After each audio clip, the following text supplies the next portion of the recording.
തെറ്റിൻ്റെ ശിക്ഷയ്ക്കായി മുസീബത്തുള്ളതാ, അതിനും അലാമത്തുള്ളതായി കാണുന്നതാ.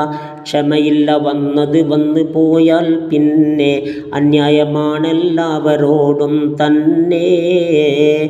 ദോഷം പൊറുക്കാനും ബലിയാത്തുണ്ട്, അതുകൊണ്ട് ഭാരവും ഇല്ല ക്ഷമയും ഉണ്ട്. പദവിക്ക് വേണ്ടിയിട്ടും പരീക്ഷണമുണ്ട്, സംതൃപ്തിയാണവനെപ്പോഴും അതുകൊണ്ട്.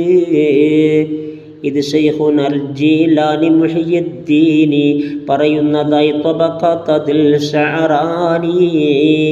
നീ ശുക്ർ ചെയ്തെന്നാണ് സ്വപ്നം കണ്ടത്, ഹമ്മൊക്കയിൽ നിന്നും നജാത്തെന്നാണത്. കരുത്തും നിനക്കുണ്ടായി വരും എന്നുള്ളതാ, കൂടാതെ പല ഖൈറും വരാൻ കുറിക്കുന്നതാ. ഇതുപോലെ തഅ്തീറുൽ അനാം വിവരിച്ചതാ, ഷീനിൻ്റെ ബാബിൽ നോക്കിയാൽ കാണുന്നതാ. ഒരു 4 കൂട്ടർക്കുള്ള ജോലിക്കൊരു ഫലം ഇല്ലെന്ന് പറയുന്നുണ്ട്, ഓർക്കണമാ സ്ഥലം. ഓരുള്ള ഭൂമിയിൽ വിത്തിടൽ പല ശൂന്യമാ, സൂര്യപ്രകാശത്തിലുള്ള ലൈറ്റും വിഫലമാ.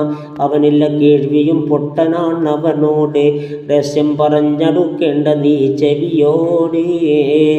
അവനില്ല നന്ദിയും എന്നു കണ്ടാൽ പിന്നെ ഗുണം അവന് ചെയ്യൽ വിഫലമായതു തന്നെ. ഇതുപോലെ പറയുന്നുണ്ട്, നോക്ക് ബുഷൈരിയിൽ കാണുന്നതാണ് 82-ാം പേജതിൽ. നിഅമത്ത് നീക്കാതെൻ്റെ റബ്ബേ കാക്കണേ, ശുക്റിൽ ദവാമായി കഴിയുവാൻ വഴി കൂട്ടണേ.